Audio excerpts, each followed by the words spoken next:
여러분 안녕하십니까? 장동혁 국민의힘 대표가 당의 진로를 놓고 딜레마에 빠졌습니다. 장 대표는 민주당과 당내 반대파로부터 엄청난 비난과 도전에 직면하고 있습니다. 민주당은 국민의힘을 향해서 내란 정당으로 낙인 찍고 정당 해산을 하겠다며 연일 공세를 퍼붓고 있습니다. 당내에서도 한동훈 전 대표 지지자를 중심으로 장동혁 대표가 국민의힘을 극우 정당으로 몰아가고 있다, 이렇게 비판하고 있습니다. 최근 장동혁 대표를 둘러싼 쟁점을 분야별로 분석해 보도록 하겠습니다. 첫째는 국민의힘을 위기에 빠뜨린 윤석열 전 대통령의 비상계엄을 평가하고 정리하는 문제입니다.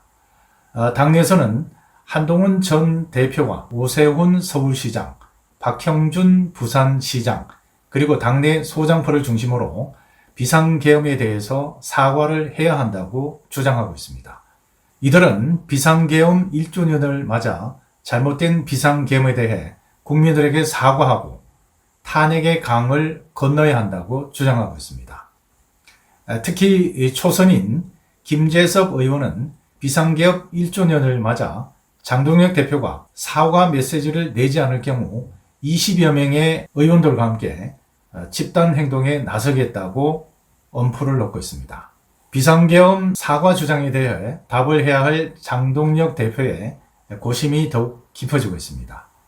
사과를 하자니 국민의힘 최대 지지층인 집토끼를 놓칠 것 같고, 그냥 가자니 당내 갈등이 더욱 심해질 것 같고, 이래저래 장 대표의 잠 못 드는 밤이 계속되고 있습니다. 지금까지 장동혁 대표는 비상계엄에 대해서 사과는 있을 수 없는 일이라고 반대 입장을 고수해 왔습니다. 장 대표는 대통령의 비상계엄은 엄연히 헌법에 보장된 합법적인 대통령의 비상대권인 만큼 불법이 아니라고 주장합니다. 따라서 민주당과 국민의힘 일부에서 요구하는 비상계엄에 대한 사과는 국민의힘을 파괴하려는 정치 공세라고 일축하고 있습니다. 두 번째는 지방선거에 적용될 경선 룰을 둘러싼 논란입니다. 장동혁 대표는 2026년 지방선거에서 당원들의 권리를 대폭 확대하기 위해 당원 투표 비중을 기존의 50%에서 70%로 높이고, 여론조사, 그러니까 민심 반영 비중은 50%에서 30%로 낮추는 방안을 추진하고 있습니다. 국민의힘 지도부는 지방선거에서 당원들의 권리와 당의 뿌리를 강화하고 조직력을 유지하기 위해서는 당원의 비중을 높일 수밖에 없다, 이렇게 주장하고 있습니다. 이러한 룰 변경을 둘러싸고 당 안팎에서는 반발과 우려가 나오고 있습니다. 지방선거에 나갈 공직 후보는 일반 유권자인 민심의 지지를 얻어야 당선될 가능성이 높다는 점에서 당원 중심의 공천 방식을 확대할 경우 민심과 동떨어진 후보를 공천하는 잘못을 범할 수 있다, 이렇게 반대파들은 비판하고 있습니다. 결국 당심이 강한 후보들이 공천에서 유리해지고 민심의 약한 인사가 공천될 경우 일반 유권자의 표심을 흡수하기가 어렵다는 겁니다. 결국 본선 경쟁력을 떨어뜨려 지방선거에서 필패할 수밖에 없다, 이렇게 경고합니다. 그렇다면 장동혁 대표와 지방선거기획단이 당심을 대폭 확대하는 내용의 경선 룰을 꺼내던 이유는 무엇일까요? 우선 지방선거에서 당원의 권리를 확대하고 내부 결속력을 강화해 당을 튼튼하게 만들겠다는 전략으로 분석됩니다. 이와 함께 갈수록 거세지고 있는 민주당의 정치 공세에 대비하기 위해서는 당의 내부 총질을 진압하고 당을 더욱 단결시켜야 한다는 절박한 심정이 반영됐다는 분석입니다. 세 번째는 국민의힘 당원 게시판을 둘러싼 논란입니다. 일명 당계 논란은 2024년 국민의힘 당원 게시판에 올라온 윤석열 대통령 부부 비난에 한 전 대표 가족이 연루됐다는 의혹입니다. 이 사건은 그동안 여러 가지 논란에도 불구하고 수면 아래로 가라앉아 있었는데, 최근에 국민의힘 당무감사위원회가 당원 게시판 논란에 대해서 조사에 들어가면서 또다시 전운이 감돌고 있습니다. 그러나 당 게시판 논란에 대한 조사는 엄청난 파괴력을 가진 뇌관으로 작용할 수 있다는 우려가 나오고 있습니다. 당 게시판 사건에 한동훈 전 대표가 관련되어 있다는 의혹이 있는 만큼 조사 결과가 어떻게 나오든 한 전 대표를 지지하는 친한계와 장동혁 대표의 당 지도부가 극심한 갈등을 겪을 것으로 보입니다. 자칫하면 당 게시판 조사로 인해서 당내 갈등이 더욱 심해지고 급기야는 당이 분당될 수도 있다는 우려가 나오고 있습니다.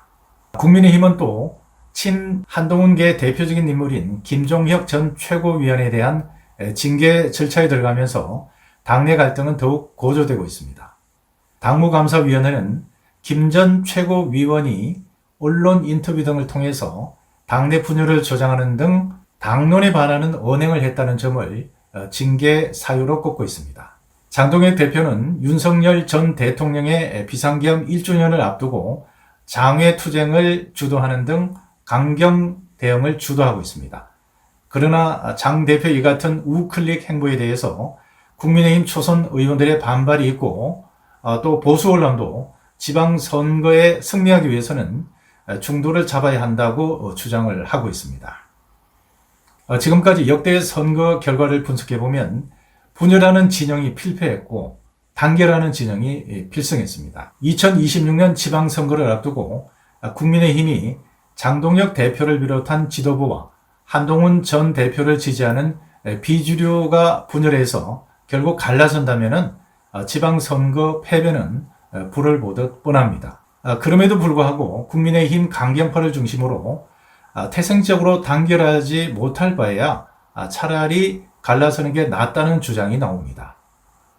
강경파들은 사사건건 내부 총질을 하는 반대파를 몰아내고 80명 정도의 의원을 중심으로 똘똘 뭉쳐서 지방선거에 대비하는 것이 현명하다고 설파를 하고 있습니다. 반면에 국민의힘 소장파들은 지방선거에 승리하기 위해서는 반드시 중도층을 잡을 전략이 필요하다고 주장합니다. 이를 위해 한동훈과 유승민, 안철수를 포용하고 이준석 개혁신당 대표와도 합당이나 선거 공조를 해야 한다고 주장하고 있습니다. 비상계엄 사과와 지방선거 공천 룰, 당 게시판 조사를 둘러싸고 딜레마에 빠진 장동혁 대표가 어떤 신묘한 전략으로 질곡에서 벗어날 수 있을지 지켜볼 일입니다. 나가서 국민의힘을 단결시키고 지방선거에서 승리할 필승 카드를 마련할 수 있을지 국민들의 관심이 집중되고 있습니다. 지금까지 도사카TV의 도기창입니다. 여러분 감사합니다.